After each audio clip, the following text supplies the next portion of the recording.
नमस्कार प्रिय श्रोताओं। आज हम आपके लिए लेकर आए हैं सूर्य सप्तमी की व्रत कथा। सूर्य सप्तमी को अन्य भी कई नामों से जाना जाता है, जैसे कि रथ सप्तमी, आरोग्य सप्तमी, अचला सप्तमी, भानु सप्तमी और सूर्य सप्तमी। शास्त्रों में सूर्य देव को सृष्टि का आधार और समस्त जीवों के जीवनदाता के रूप में माना गया है। वे न केवल पृथ्वी पर प्रकाश और ऊर्जा प्रदान करते हैं, बल्कि व्यक्ति को स्वास्थ्य, बुद्धि, आत्मबल और आध्यात्मिक उन्नति भी प्रदान करते हैं। आरोग्य रथ सप्तमी के दिन सूर्य देव की पूजा करने से व्यक्ति को रोगों से मुक्ति मिलती है और उसे उत्तम स्वास्थ्य का आशीर्वाद प्राप्त होता है। विशेष रूप से त्वचा रोग, हृदय रोग और नेत्र संबंधी समस्याओं में इस दिन की पूजा लाभकारी मानी जाती है। धार्मिक मान्यता के अनुसार इस दिन प्रातःकाल स्नान करके सूर्य को अर्घ देने से पिछले जन्मों के दोष समाप्त हो जाते हैं और पापों से मुक्ति मिलती है। साथ ही इस दिन किया गया व्रत और पूजा 7 जन्मों तक पुण्य फल प्रदान करने वाला होता है। ऐसा कहा जाता है कि जिन लोगों की कुंडली में सूर्य कमजोर स्थिति में होता है, उन्हें इस दिन विशेष रूप से सूर्य देव की आराधना करनी चाहिए। ऐसा करने से उनके जीवन की उन्नति के सभी मार्ग खुल जाते हैं। आइए अब जानते हैं रथ सप्तमी की पूजा विधि। आरोग्य रथ सप्तमी के दिन प्रातःकाल सूर्य उदय से पहले उठकर पवित्र नदी, तालाब या घर में तिल, कच्चे दूध और गंगा जल मिले जल से स्नान करना अत्यंत ही शुभ माना जाता है। स्नान के बाद लाल वस्त्र धारण करके सूर्य देव की प्रतिमा या चित्र के सामने दीपक जलाकर उनकी पूजा करनी चाहिए। पूजा में लाल पुष्प, अक्षत, तिल, गुड़ और चंदन अर्पित किए जाते हैं। सूर्य देव को प्रसन्न करने के लिए तांबे के पात्र में जल, गुड़, लाल पुष्प और तिल डालकर सूर्य को अर्घ दिया जाता है। अर्घ देते समय सूर्य देव के मंत्रों का जाप करना चाहिए। इसके अलावा आदित्य हृदय स्रोत का पाठ करने से विशेष लाभ प्राप्त होता है। इस दिन व्रत रखने का भी विशेष महत्व है। व्रत करने वाले व्यक्ति को फलाहार ग्रहण करना चाहिए और दिन भर भगवान सूर्य के मंत्रों का जाप करना चाहिए। सूर्य देव की कथा सुनना और दान करना भी इस दिन शुभ माना जाता है। गुड़, तिल, चावल, लाल वस्त्र, तांबे के पात्र और गोदान करने से व्यक्ति को स्वास्थ्य, लाभ और दीर्घ आयु का वरदान प्राप्त होता है। इस दिन विशेष रूप से सूर्य देव को खीर और गुड़ से बनी वस्तुओं का भोग अर्पित करने का महत्व है। पूजा समाप्त होने के बाद ब्राह्मणों को भोजन कराना और जरूरतमंदों को अन्न और वस्त्र दान करना अत्यंत पुण्यकारी होता है। बहुत प्राचीन समय की बात है। एक राजा हुआ करते थे जिनका नाम हरिदत्त था। राजा बहुत शक्तिशाली था, लेकिन उसके जीवन में एक ही बड़ा दुख था। उसे संतान नहीं थी। उसने बड़े बड़े ऋषियों से यज्ञ करवाए, देवताओं की पूजा की, लेकिन कोई फल नहीं मिला। धीरे धीरे राजा का मन टूटने लगा और उसने देवताओं से विश्वास खो दिया। एक दिन राजा शिकार के लिए जंगल गए। जंगल में चलते चलते वह बहुत दूर निकल गए और रास्ता भटक गए। रात हो गई, चारों ओर अंधकार छा गया।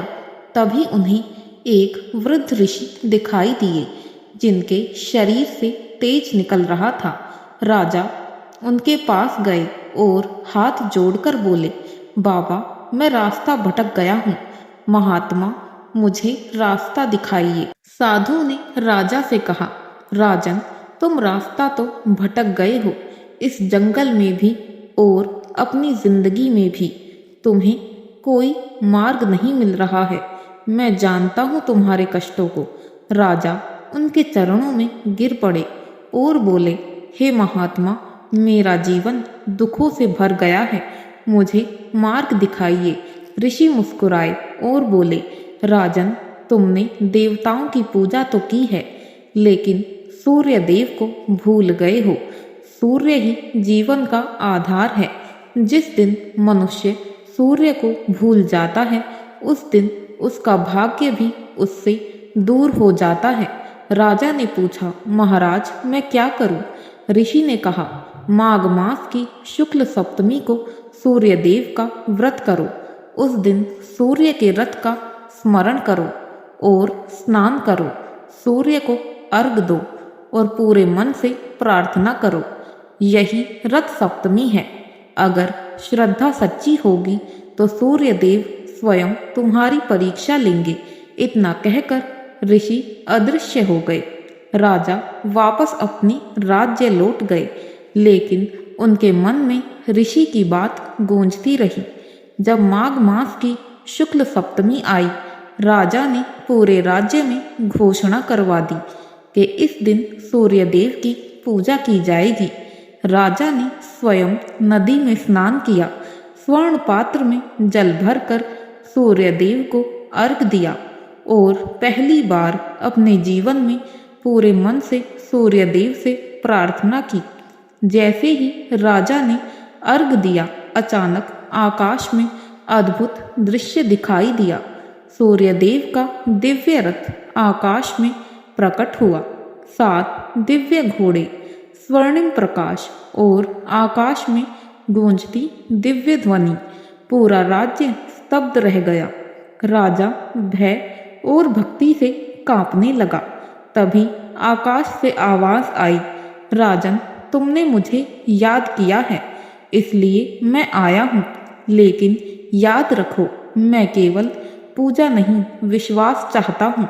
तभी सूर्य देव ने राजा की परीक्षा लेने का निश्चय किया।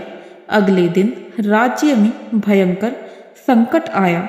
अचानक आकाश में बादल छा गए, आंधी चलने लगी, बिजली गिरने लगी और राज्य में अफरा तफरी मच गई। लोग डर गए और बोले, राजा ने सूर्य देव की पूजा करके देवताओं को नाराज कर दिया है। राजा भी डर गया, लेकिन उसने सूर्य देव पर विश्वास नहीं छोड़ा। उसने कहा, अगर सूर्य देव चाहते हैं तो मैं अपना सब कुछ त्याग दूंगा, लेकिन उनकी भक्ति नहीं छोड़ूंगा। कुछ ही दिनों में संकट और बढ़ गया। राज्य की फसल नष्ट हो गई, खजाना खाली होने लगा और लोग राजा के खिलाफ होने लगे। मंत्री बोले, राजन, सूर्य देव की पूजा बंद कर दीजिए, तभी संकट दूर होगा। लेकिन राजा ने मना कर दिया। एक रात राजा मंदिर में बैठकर रो रहे थे। तभी उसे दिव्य प्रकाश दिखाई दिया। सूर्य देव प्रकट हुए और बोले, राजन, यही मेरी परीक्षा थी। जब संकट आया तब भी तुमने मुझे नहीं छोड़ा। यही सच्ची भक्ति है। सूर्य देव ने अपना हाथ उठाया। उसी क्षण चमत्कार हुआ। सूखी धरती पर हरियाली फैल गई, नदियां भर गई, रोग दूर हो गए और राजा के महल में शंखनाद गूंज उठा। कुछ ही समय बाद रानी गर्भवती हुई और राजा को पुत्र प्राप्त हुआ। राजा ने पूरे राज्य में घोषणा कर दी कि रथ सप्तमी केवल व्रत नहीं, बल्कि सूर्य देव के प्रति विश्वास का पर्व है। उस दिन से हर वर्ष माघ शुक्ल सप्तमी को पूरे राज्य में सूर्य देव की पूजा होने लगी।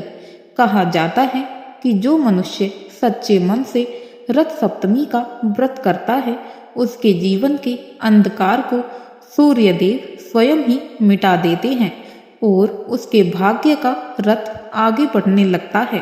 कहा जाता है कि रथ सप्तमी के दिन प्रातःकाल स्नान करके सूर्य को अर्घ देने मात्र से पिछले जन्मों के दोष समाप्त हो जाते हैं और पापों से मुक्ति भी मिल जाती है।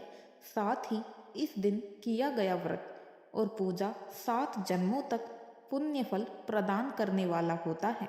जो भी भक्त सच्चे हृदय से भगवान सूर्य देव की आराधना करता है उसके जीवन से अंधकार स्वयं ही मिट जाते हैं और सूर्य देव उनकी झोली खुशियों से भर देते हैं।